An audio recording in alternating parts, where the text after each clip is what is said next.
Oh, y'all didn't expect to see me this early, did you?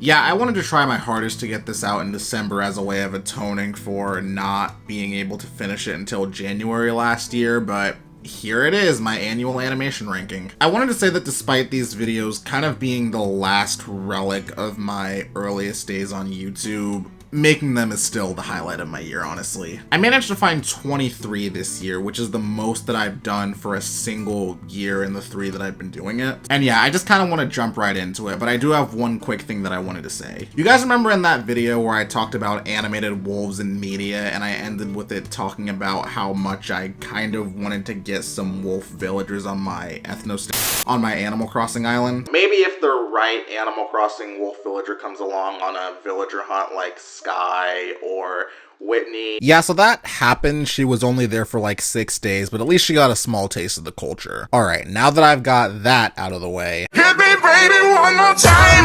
Your fears are real, love the double life. Y'all clicked on this video to hear me start this list off with some more Megamind vs. the Doom Syndicate slander. I know you did. And we'll get there soon, but I have to start out by saying something that might be controversial. I think the Sandy Cheeks movie is worse. My reasons for it are probably different from a lot of people that even bothered to watch this. I like SpongeBob, but I don't have a nostalgic connection to it since I wasn't allowed to watch it for most of my childhood. I've got a lot of blind spots, so I don't want to disingenuously judge it from the angle of disrespecting the lore or this is a bad SpongeBob movie, as doable as that is for a lot of people. But I think even as somewhat of an outsider, I could tell how sloppy this all felt. The new poorly integrated character models, the bare bones attempts at comedy, everything involving the live action humans, that right there is my justification for putting this lower than Megamind vs. the Doom Syndicate. The live action elements are worse than everything in that movie. Do you know how hard that is? Since it's a hybrid, we're forced to watch Sandy and SpongeBob journey through such a barren, visually uninspired version of Texas at a snail's pace. I've lived here all my life, I know it's not perfect, but this is the best you can do in terms of depicting it. I assume this was on par with a typical bad modern SpongeBob episode that was feature length, and the obnoxious subsection of the fanbase that keeps trying to put words in the deceased creator's mouth whenever a bad SpongeBob thing comes out being extra loud made me skeptical. I'm not saying that SpongeBob fans shouldn't have hated it, I just didn't think I would, but y'all really weren't kidding with how horrible this was. Sandy's my favorite SpongeBob character too, so this being the best she gets for a solo movie blows. Okay, now we can talk about Megamind vs. the Doom Syndicate. Again. And no, in the context of just this movie, my feelings have not subsided with the existence of the slightly less bad TV series. I rewatched it to see if the initial backlash and reception subsiding would mean that it might mean it's not good, but not as bad as I thought when I first watched it. But no, it really is the worst case scenario for a sequel to Megamind, tracing back to the unapologetic disregard for the continuity it takes place in. These aren't easily ignorable plot holes and nitpicks, they're major story developments that are all either regressive or don't make sense. Megamind's arc about learning that he can't be a hero alone is completely misaligned with his previous isolation from society, and pairing that up with a new voice acting and comedic writing makes for an intolerable lead, as we watch him interact with the rest of the main characters that only feel present out of obligation. The entire existence of the Doom Syndicate also brings its own new set of problems. For one, Megamind's having a team weakens the idea that he only became a villain since that's all society saw him as. If these were your only friends and you decided to ditch them purely out of egotism, well, it kind of seems like a you problem at this point. The fact that they're meant to be a goofier set of villains is executed in the form of using their incompetence and lack of intimidation as a source of comedy. But it's also not feasible to believe that Megamind couldn't overpower or outsmart them because of how much they contrast with Titan's strength. So they had to make him less competent in order to make them look more threatening by comparison, and it doesn't work. Comedic villains need to have some kind of aspect to their character to make up for not being intimidating, like their powers or some kind of advantage over the protagonist, which I might have bought into if not for the animation. You guys know I don't like going super hard on the way a film looks, since I'm sure the end result would have been a lot better if the budget was higher, but the film's visuals are rough in a way that ruins so many key elements. The action sequences and attempts at physical comedy are all lifeless, which is a shame because those are two of the strongest elements of the original. Again, this is not the animators' fault, I know they did their best with what was given to them, but still, screw this movie so much. Let's see which one we've got next. Oh, okay, this one. You guys know how much I love the bad guys so much. Hold on, this is actually relevant, I swear. The same year the first book came out, the author Aaron Bleeby released another picture book called Thumb of the Unicorn. It's about a donkey who wants to become a unicorn, and then a paint job makes everyone think she is a unicorn, and she gets famous for it, but realizes there's a cost, and eventually decides to go back to her simple life and accept herself for who she is. It's short, simple, and cute. I wish I could say that about the movie adaptation. These niche animated films on Netflix are pretty hard to talk about when I'm not recommending them, so even though there's a lot I could complain about with this movie, I'm just gonna stick to the major stuff. If this was a by-the-numbers, generic execution of the book's story, I probably wouldn't have put it this low. I'm not someone who normally counts predictability against a movie, but the stuff that they added here, good lord. For one, Thelma wants to be a famous musician, and being a unicorn gets her that wish, and they got an actual musician to voice her. But not only are most of the original musical numbers pretty bad, but they also do that thing where they add poorly integrated popular music alongside them, and both clash with each other a lot. I get that music is integral to this version of the story, but when you have to deal with bad original songs and cringe when an out-of-place pop song plays, it gets exhausting. Speaking of exhausting, there's a lot of gross-out humor here, which with very rare exceptions is the quickest way to turn me off from a movie. I can deal with the fart joke or two, but this amount of it causes me physical discomfort. At least Mr. Piranha's farting was there in the book. It doesn't make it any funnier, but I at least understand why it was there. Did the people writing this not think the Looney Tunes escapades and pretty colors were enough to keep the kids laughing? Again, the quality of these movies are really hard to fully understand if you haven't had to sit through them. The one highlight here would probably be the end credits sequence where we get a pretty solid song and a cool vintage sketch art style as a visual companion piece. Oh, and one subplot that very effectively takes the piss out of AI.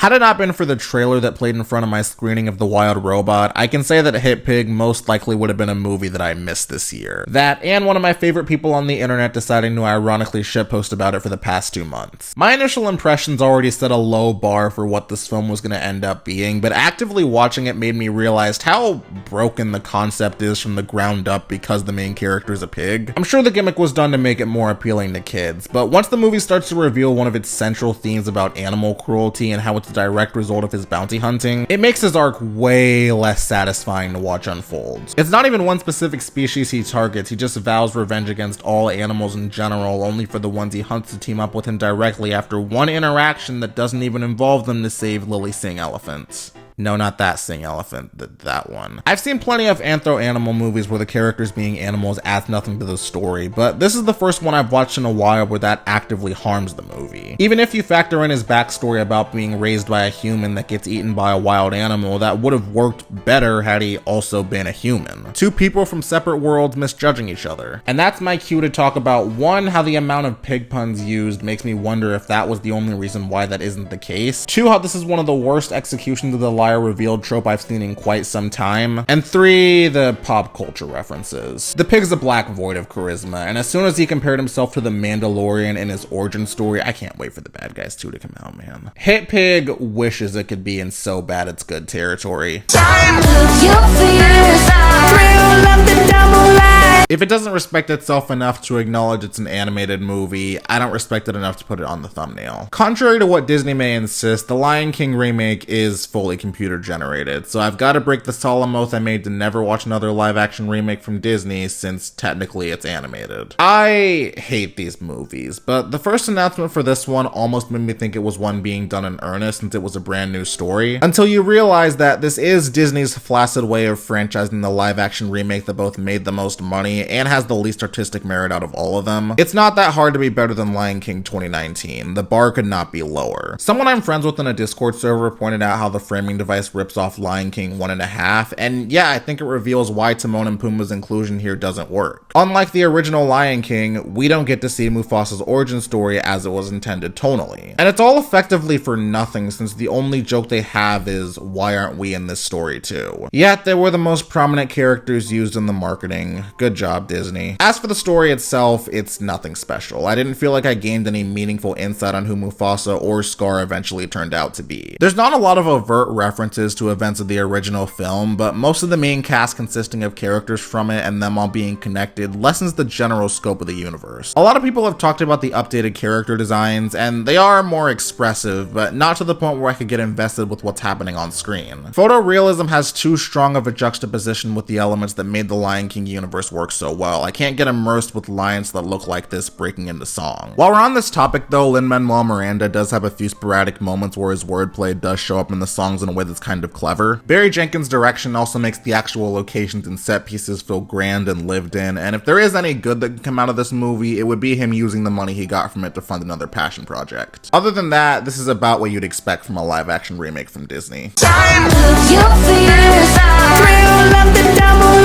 Now here's one I know most of you will recognize. I'm not a Garfield guy. Big Nate and Peanuts are where my heart lies. I don't think I have any meaningful insight to add to this as an adaptation, but just as a movie, I mean, think about it. They are both animated movies adapting iconic characters in pop culture directed by Mark Dindal and being stories about daddy issues. Because that's where this movie suffers the most, even if there's nothing else about it that's bad in a way that stands out. I mean, apparently you have a blank slate regarding what you can do with Garfield's father, and this is the best you can come up with? Come on. Garfield in this is trying to reconnect with his dad after he left him, with an action heist being used as a backdrop. And if it was just mediocre jokes or unconvincing performances from Chris Pratt and Samuel L. Jackson, I could live with that, but the writing for them is even worse. It never feels like they're able to naturally repair it because of how much the subplots that happen amidst the heist harm the pacing. And the way it ends, okay, so it's revealed that Vic actually was going to buy milk for him and didn't come back because he realized that John would take better care of his son than he could. I'm just surprised he didn't say that sooner, since it's the main source of tension for them. All of the movie's problems come from irresponsibility on Vic's part at the expense of Garfield in the present. And I don't think he put in enough work to justify the easy outs that he gets in the second half. Look, I don't need the deepest thought-provoking characterization in the heist movie. You know that already. But the relationship progression being intrinsically linked to it makes both it and the story itself suffer in a way that makes you indifferent towards the whole experience. What does make this higher than the other movies though are the already established relationships with Garfield being intact, even though John's not in the movie that much. And looks like Harvey Guillen works as well as a dog who doesn't talk just as much as one that does. I'm softening towards Illumination a little bit. From everything that I've been able to gather, they've got the best working conditions out of the big five, no mass layoffs to my knowledge. Part of the marketing of this film was them using the Minions to call out the rise in AI art. It shouldn't be an exception to the rule, but the fact that it is at least makes me respect the company a little more. And I have been rooting for them the past few years. I thought Minions 2 and Mario were solid. I didn't like Migration, but I get why a lot of people did. So I promise this is not about me hating their films on principle. I just think Despicable Me 4 is a bad sequel by every metric. Some of these are problems that have been present in every subsequent Despicable Me film, but I'd argue that this one has the messiest screenplay out of all of them, which to me is the biggest byproduct of this franchise going on for almost 15 years now. By the time the third movie came out, all the signs are pointing towards there not being any momentum left for anything that wasn't Minion related, and this movie codified that fact. It's grasping at straws in terms of where it wants to take the story moving forward, owing to it continuing to try and divide screen time between Gru's pretty unengaging family drama and the Minions being the Minions. Everything that happens while they're undercover and hiding from the villain comes from there being a very clear emphasis on the latter until the final act. It doesn't surprise me that they want to have all the characters frozen in time, but we shouldn't be at a point where his family feels more like unnecessary side characters than the Minions. If you're not going to make the girls grow up, at least give them something to do instead of adding 5 or 6 new characters. It does at least seem to keep the even-numbered Despicable Me's having the Good for El songs trend at least, and as bad as I think it is from a narrative's perspective, I sort of like the ending cover of Everybody Wants to Rule the World. But do not mistake Illumination not having influence on larger industry trends for quality. Another one that most of y'all probably haven't heard of. The Tiger's Apprentice is a movie about a 15-year-old kid who discovers he has powers from supernatural beings based on the 12 Chinese zodiac signs. It seems cool based on that summary, but then you realize how much of a tall order it is to ask us to be invested in his relationship with the tiger and 11 other characters in 80 minutes. The further you get into this movie, the more you realize that the story can't be effectively executed in this short of a time span. And just to give you an idea of how bad the production was, 2008 was the year this movie was first announced. It's a shame that something with otherwise cool world building and animation turned out like this, but I can't confidently recommend it. Skydance Animation has lost a lot of goodwill from me in their limited lifespan. I'd like to support a smaller, less mainstream American animation studio. It's just been rendered impossible to do so in good conscience because of how much they use their CCO, the director of Cars 2, as a marketing strategy for perceived credibility. Cool. I can't believe this is even up for discussion, but I'm gonna say it here anyways. A streak of really good movies is not justification for creating and perpetuating a hostile and misogynistic workplace environment. Even though the myth that John Lasseter was responsible for that streak is very easy to debunk. You might be thinking, damn YINSED, you've got a lot of strong opinions on the nature of this movie's production. Why is it higher than all these other movies? This is how I felt about Luck, having talked about it 2 years ago, even though my opinion on that one is laughably outdated. And yeah, maybe the same will apply to this movie, I don't know. I think the monster parents metaphor was actually pretty clever, seeing how their constant fighting makes them unrecognizable to this princess, and how her having a frame of reference from before then being the reason why she's the only one that trusts they can be changed back. The concept and actual narrative developments are a step up with a good message, but most of this is still weighed down by the same things that made Luck not work. Those being the atrocious dialogue and character designs trying and failing to emulate the 3D style of 2010s Disney. The movie also never justifies its existence as a musical, since even though none of the songs are awful, most of them are just the characters relaying exposition to the audience straightforwardly in song form. Disappointing, since they got a lot of strong musical talent: Rachel Zegler, Nathan Lane, Titus Burgess, and that one lady from the AMC commercial, I See You, all of which are things that can very easily be traced back to one person's influence. Cool. If this movie were to have been under any other studio besides this one, I think there's a non-zero chance that it would have been better. Though, I can still appreciate the efforts of the people who aren't John Lasseter, who did their best to make it work as best they could.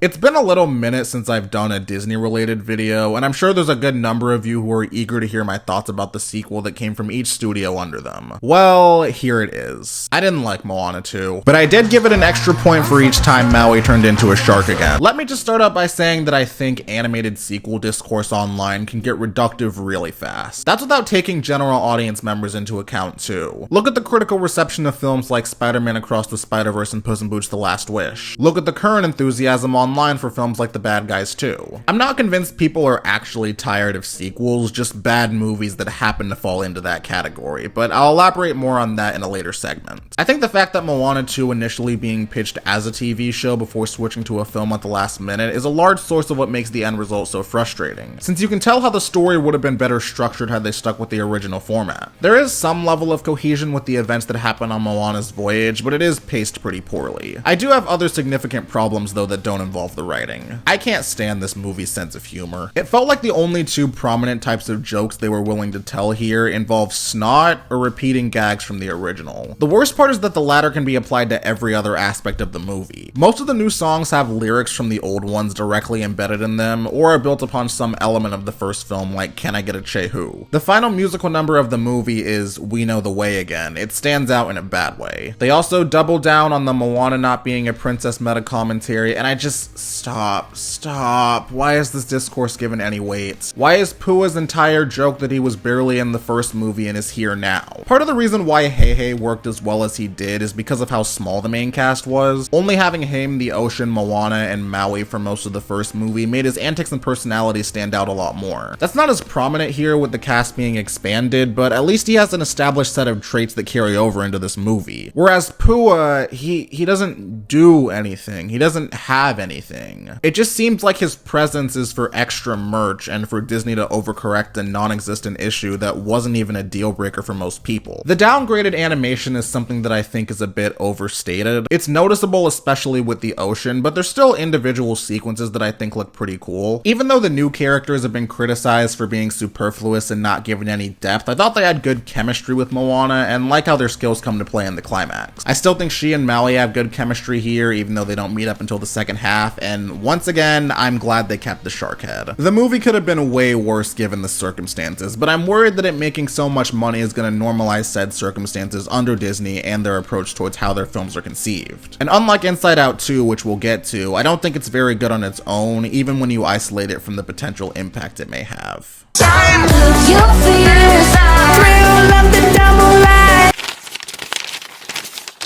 Oh, I've been looking forward to you all year. Okay, let's talk about the other ones first. I need you to understand how formative those first 3 movies and the third one specifically were for me. My thoughts on them aren't just, I think these are great, well-written, well-animated, thematically rich movies, with at least 2 or 3 characters that rank among my top 30 in all of media, but solely from a critical standpoint, this new one's not terrible. Individual elements that are terrible, absolutely, but on the whole, this is not the lowest of the low for DreamWorks sequels. It can be really annoying when people act like one slightly below average film is somehow the death of the entire studio. Spoilers, the movie that came right after is one of their all-time best. However, to explain what does work about this movie, we need to address the equally, if not more insufferable arguments from some of the defenders, and that's the it's only bad by comparison argument. They want to make a follow-up that's lighthearted compared to the others. Sure, whatever. On a good day, I can enjoy an episode of Legends of Awesomeness or Paws of Destiny that's just a way to have inconsequential fun with my favorite characters. And when this film is just inconsequential fun with my favorite characters, I enjoy myself. Their interactions remind me that this is still a Kung Fu Panda movie, and I do still like these characters who mostly remain unscathed in terms of personality and humor. When you apply that line of thought to Po, his unconventional fighting style, his usual banter with Shifu, the side quest with his 2 dads, and even his dynamic with Zhen in the first half, nothing suffers because that's what those things should be. That's in line with the tonal and thematic progression of the original trilogy, Kung Fu becoming a more accessible art form that can be, well, fun. And the Baby One More Time cover in the credits is genuinely phenomenal. It managed to make it into my top 20 on Spotify Wrapped this year. Even the new side characters that to an extent are meant to fill the void left by the Furious 5, which I'm not repeating myself on that, are entertained and have some funny moments. But just like Garfield, the foundational relationships with the story being so poorly done make the whole experience leaving you apathetic towards everything that happens. The one that most other critics have pointed to is the Chameleon, which is fair, but I think the worst thing about her is how her plan involves bringing back the other villains. Po has one interaction with Tai Long, none with Shen and Kai directly, and it ends with them all being on good terms. Let's just ignore the Chameleon not being memorable, well-written, or entertaining enough for something on this large of a scale. These are story developments that should have more weight to them given how much they alter the trajectory of this franchise, and they opt to present them so casually anyways. And that's where we get into Zhen. I get why people like her. She has a fresh personality for this universe, and I do think her chemistry with Po is decent. I just unfathomably detest the fact that the movie ends with her being chosen as Po's successor. It's genuinely the worst possible outcome for how this story could end after she's revealed to be a double agent for the Chameleon. And Po's decision to choose her anyway after a rushed redemption unintentionally reveals why he's not at a place to understand the gravity of a decision like this. One of the things that made Po receiving this status stand out was what he represented that lended itself well to serialized storytelling. Enthusiasm for the art form, compassion, aspect of his story that remained unsolved, and overall a commanding personality. Whereas the Fox, whose entire backstory is limited to 2 short flashbacks, she's just a good fighter, that's all she has going for her. This is the type of casual resolution I can envision happening in an episode of one of the TV shows. I can name characters unique to the TV shows that have better writing than the one who's supposed to be the next Dragon Warrior. That's what really made me lose all interest in any more movies they may make after this one. And I hate saying that about a Kung Fu Panda movie, but that's what happens when you let studio execs exert creative control with no mediation. I really cannot wait for The Bad Guys 2 to come out, y'all have no idea. So if you think older fans should lower our expectations because of the primary demographic, even though those other movies established the universe to be more than just mindless fun and had good dramatic and comedic writing, you really are just coping, I'm sorry. Again, Kung Fu Panda 3 is my favorite DreamWorks movie of all time. I can handle a lighthearted story, which is also a good time to point out that this movie doesn't even have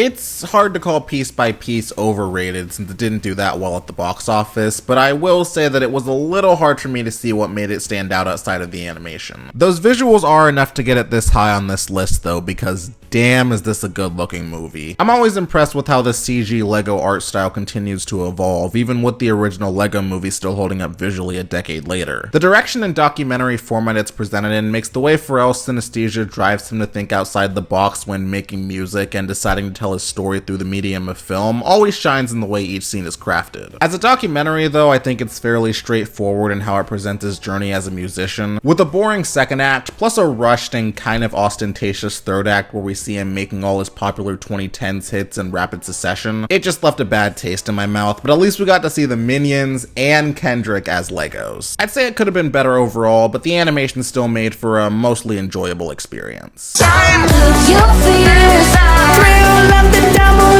Another last-minute Christmas edition, and this time I actually get to talk about it during the holiday season. Like Merry Little Batman last year, I got recommended That Christmas by a friend after finishing most of the script for this video. I didn't see any reason not to sneak it onto here, but the trailer made me think, yeah, not for me. But if you can get past the references, whether it be the fact that there's a white guy in this movie that names his truck Beyonce, or how out of place Underneath the Tree is, even though it's my favorite Christmas song ever, I hope I don't regret saying that. This has a very good story that's enhanced with Christmas being used as a backdrop. It follows 3 different storylines that take place in one location, and different Christmas-related struggles that Santa Claus tries to fix on Christmas Eve. This works, 1, because Brian Cox suits the role of the seasonal icon just as much as he does the zenith of corporate evil. Fuck off! And 2, because his magic doesn't end up fixing all their problems. It comes from the characters making the best out of their circumstances and eventually all crossing paths with each other. As magically and whimsically as the classic mythos is presented here, a message about the true Christmas spirit coming from the way people interact with those around them is just more true to life. It's sweet, not perfect. I don't think all the characters in the truck and the snowstorm plotline are necessary, and it can be cheesy at times, but really what Christmas movie isn't? Ultraman Rising gave us the best fictional character of 2024. It's also a pretty good movie, mainly because it has the best fictional character of 2024. Can you guess which fictional character I think is the best fictional character? It's Emmy, y'all. This kaiju, she's adorable. Just look at her. How can you say anything other than the contrary? Her design is great, her interactions with Ultraman are great, and I like how she's a catalyst for exploring a new side of kaiju in general. As someone who's gotten into it through some friends over the past year, I think it's very fascinating to see the contrast between how the government deals with giant monsters and how Ultraman deals with them. And it's just a really cute story about parenthood. Ken didn't leave a good first impression on me in the first act, but watching him connect with her and having to balance it with his role as Ultraman made me warm up to him a little bit. I think some key characters that are also relevant to his arc, like his dad or the reporter he meets, are a bit underwritten, and his relationships with them feel underdeveloped because of that. Also, the third act has a lot of fake out deaths, and it becomes a Boy Who Cried Wolf situation where they stop hitting hard emotionally, but it's still got good animation, solid direction for the fight scenes, and again, the best fictional character of 2024, argue with the wall.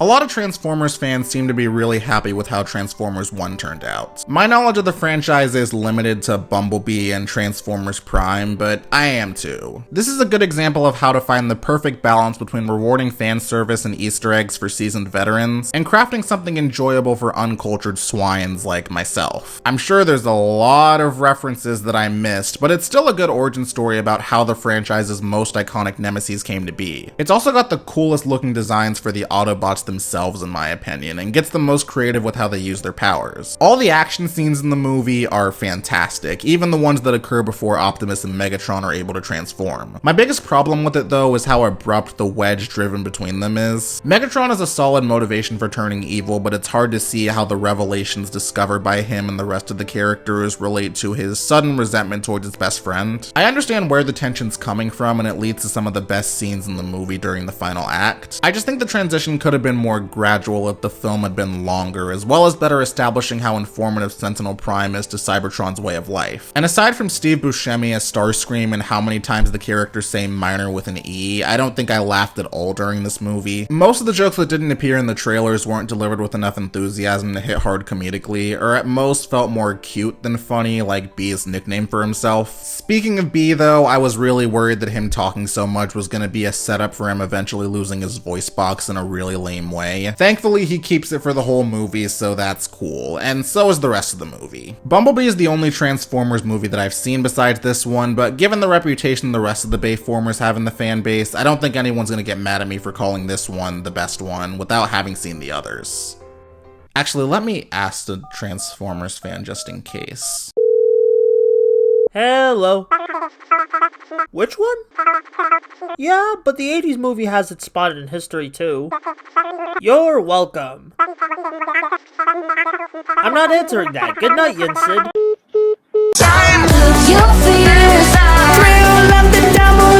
I had Inside Out 2 lower than Ultraman and Transformers 1 when I first put this list together. It dethroning the Lion King remake as the highest grossing animated movie of all time made a lot of people concerned about Pixar taking the wrong messages from its success. The thing is, they were most likely going to do that anyways, irrespective of its quality, but even if you do want to make the argument that it's indicative of cynicism and a lack of original ideas, those alleged motivations never feel present in the actual screenplay, which is what matters the most when analyzing it on its own terms. This is what I mean when I say online sequel discourse can be reductive sometimes. Inside Out 2 being part of a broader trend isn't an indicator of its quality, and the mostly positive critical and audience reception shows that most people agree. So yeah, I like this movie. Introducing 5 other emotions was always going to be a risk to the world building of this universe. 5 emotions in everyone's head is what the first movie established after all. The limitations of how far they can go without convoluting the rules of this universe are a major reason for why I'm hesitant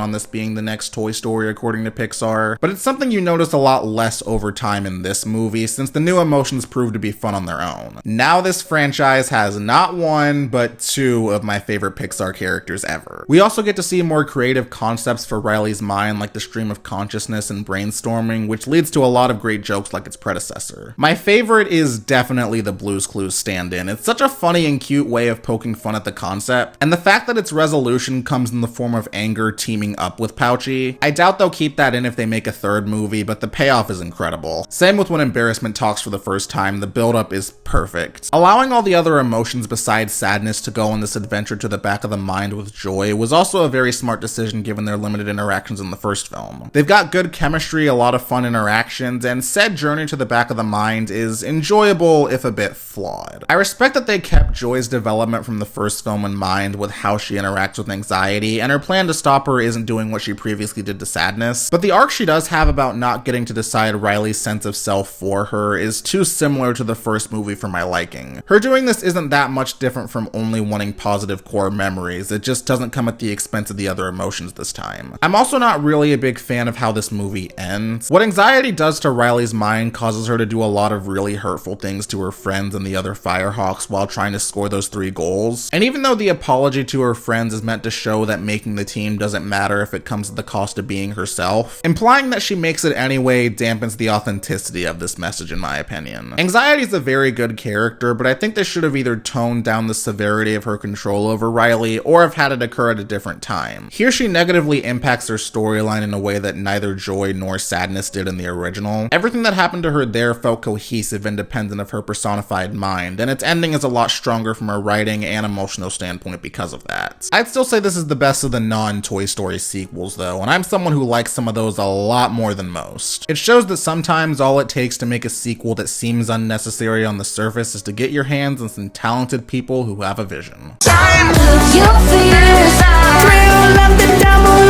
Since I started making these annual ranking videos in 2022, there's usually at least one film I end up liking a lot more than everyone else. Last year I'd say it was Chicken Run 2, which I found out a lot of people didn't like. I'm not ride or die for the original, so that might be why I enjoyed it a bit more. And the year before that, well...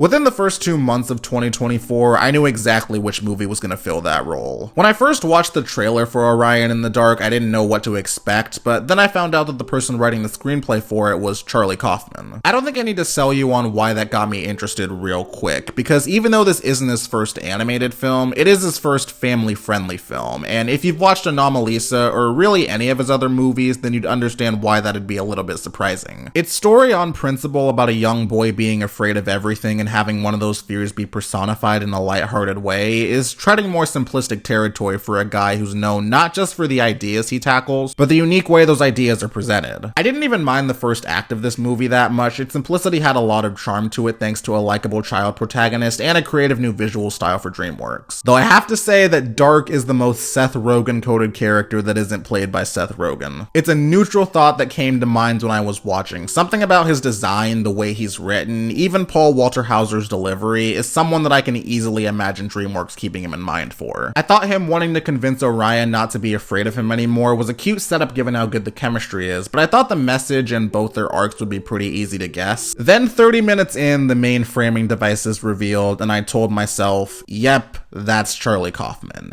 And a bunch of people are going to absolutely despise this. There's a lot about the last act of this movie that'll turn people off, especially the ending, which I've seen other people criticize as being an easy out for the unanswered questions the new framing device leaves. Let me just say that if you haven't seen this movie yet, there's a 99% chance you're not going to see what's coming. I'm not going to spoil what it is, but if you have seen it already, here's my defense for it. The message the movie uses Orion's fear to convey isn't the importance of not being afraid, it's about being afraid without letting it control you.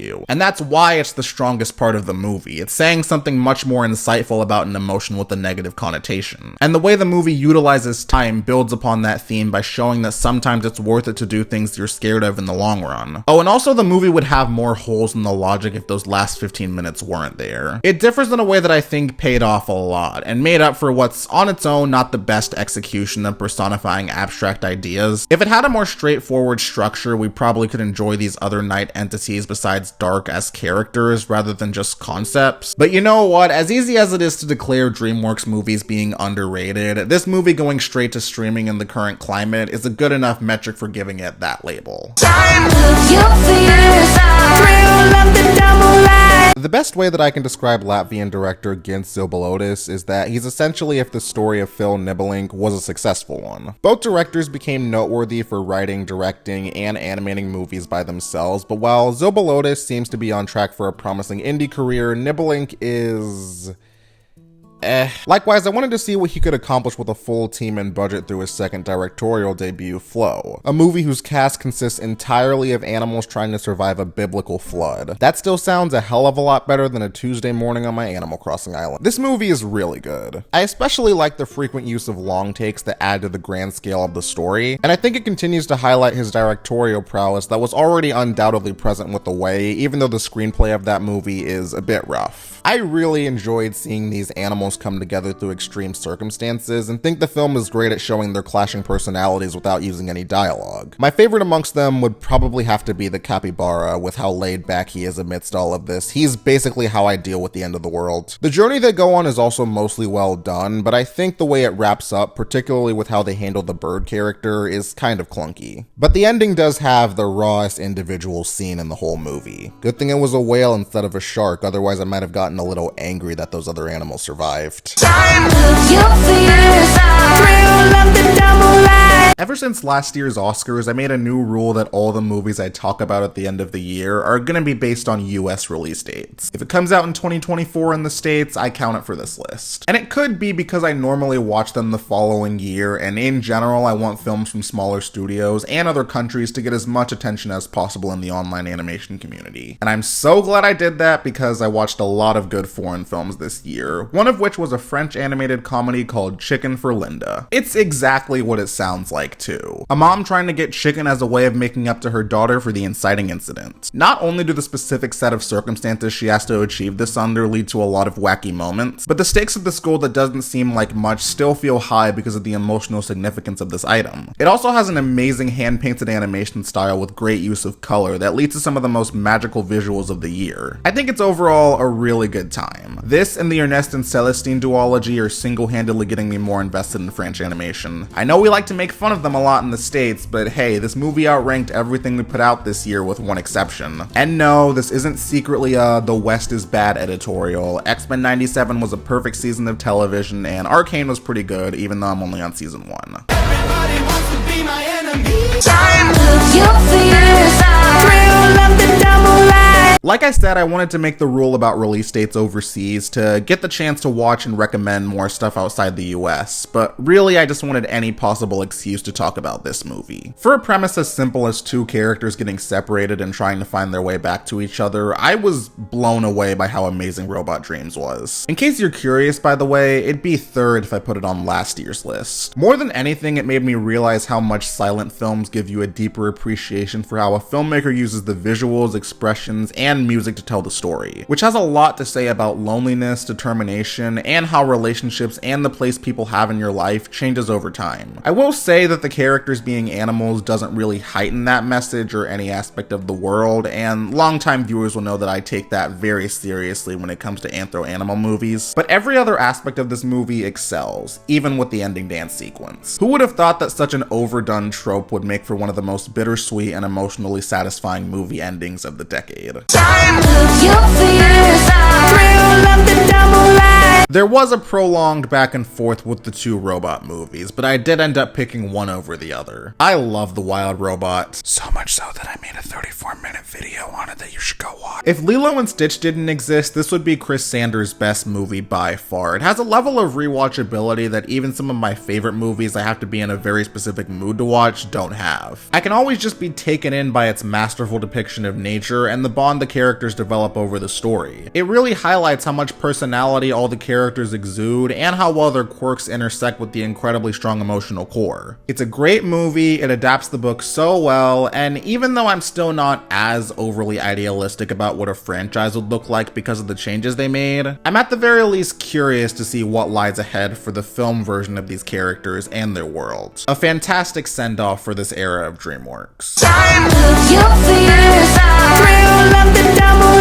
Even though it's the runner-up, this is the film I was most enthusiastic to tell you guys about. I was so excited for Memoir of a Snail the second I saw the trailer. Everything about it seemed so weird in the best way possible, and the end result did not disappoint. Despite how dark its subject matter is, it managed to unequivocally be the funniest movie I saw this year. I'm not usually a fan of excessive sexual humor being the most prominent indicator of a movie's maturity, but something about the absurd scenarios it's attached to here, combined with the protagonist recounting of these events, made almost all of them land for me in a way I didn't see coming. The stop motion animation looks amazing across the board, but the way it adds edge to this film's jokes in particular stood out a lot. I think Grace is such an interesting character for us to follow. Just like the title implies, she draws a lot of parallels between her own life and that of a snail, which makes for symbolism that translates into compelling characterization. Its portrayal of nihilism and how tragedy influenced the psyche is very engaging, as her omnipresent narration provides an atmosphere of self-reflection as we experience these events for the first time. The movie does a really good job at getting you invested in the struggle of her and her twin brother despite spending most of the film separate, and provides an incentive to see what happens in the past and present. But as we progress, the film starts to reveal that her relating to Snail so much also symbolizes her biggest flaw that she needs to overcome. It's a great subversion and makes for an arc that's emotionally satisfying and well built up to. There's a lot of confidence in the fusion of black comedy and psychological thriller here that gives this film a unique identity. And the best part about all of this is that the city in Australia that most of this film takes place in is Canberra. That's just something that I personally really like, since it's the name of one of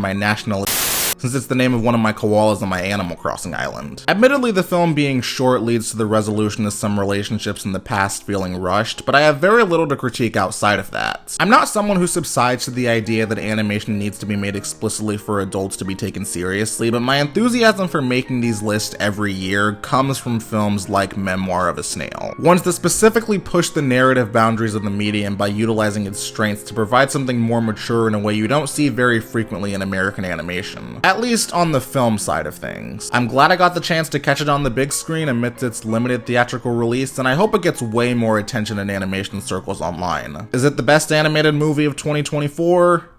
Nah, not even close. Cue the music, y'all. It's time for number one.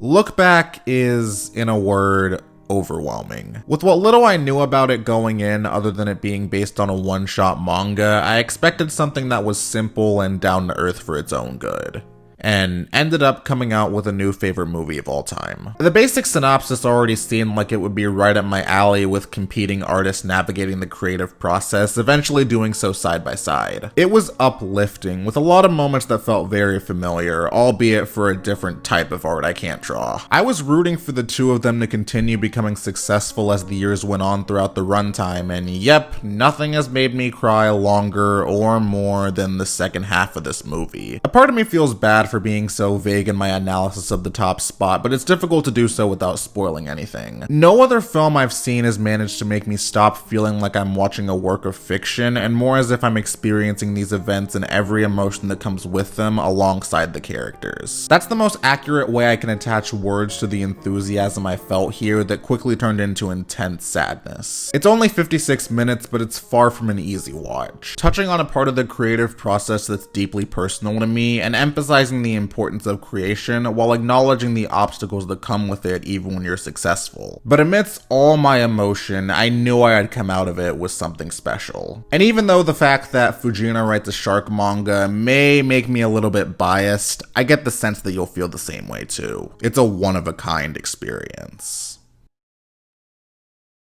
Yep.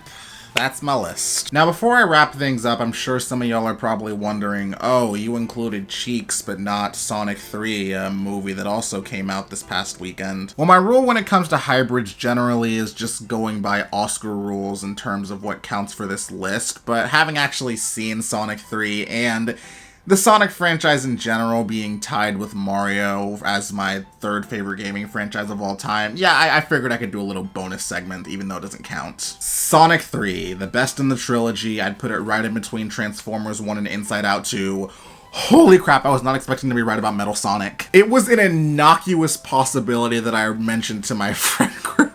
I did not expect him to actually show up because, like, that was the biggest surprise because, like, let's be real. We all in the back of our minds knew that Amy was going to show up. Like, let's be real. And with that, I will see you all in 2025 and have a happy holidays.